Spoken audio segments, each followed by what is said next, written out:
Diyos ka barangay, kasumba, excuse me, kamamshis. Ayan, nandiyan na po kami sa market niyan. And bibilan ako ni Mr. Nan, regalo na sapatos, shoes. So, naghanap ako ng red shoes. So, diyan nagdadala na kami. And syempre, tinitingnan namin kung alin ang magandang ano. First, napunta kami dyan sa Skechers. Pero, wala akong nakita dyan na, ano, na red. Marami sanang magaganda. Pero, gusto ko kasi red. Wala pa akong red eh. May blue na ako. May white, may black, may pink. Susunod ko naman yellow. Yellow or orange. Ayan. Pili-pili ang birthday girl. Kasi nga birthday gift niya sa akin. Ayan. So, nag-try kami muna dyan sa Skechers.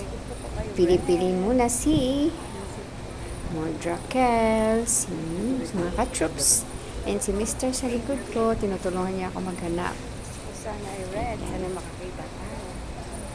Hanap pa Sa mo. Converse, kanina nalutong sa Skechers. Dami shoes, oh. Mas mahal dito. Ayan. So, mag-music muna tayo habang maghahanap ng sapatos. Ganyan.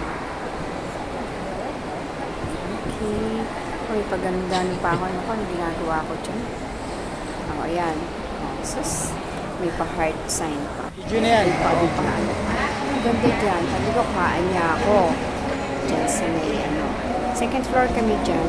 Yung Christmas light, super ganda. Nakaka-abil. Lakad. Yan yung aming birthday ko bago kami pumunta ng Tongyang para kumain. So yan. Ayan na, nakabili na pala ako ng pakita niyo yan. Pumili ko yun doon. Kaya na. Lakad kami. Hinahanap ni si Mr. May bibili din siya. Hindi si Mr. Jan. So, mga ka-troops, please like and share naman ang Lalakad na aking si, ganyan. Nasa ano daw, fourth floor. Sabihin daw natin. YouTube channel. Subscribe na kayo. Like and share. And thank you for watching. Huwag po kayong magsasawa. Love you all. And Merry Christmas and Happy New Year, everyone. Ingat po ang lahat. Ikaw may birthday. Bye.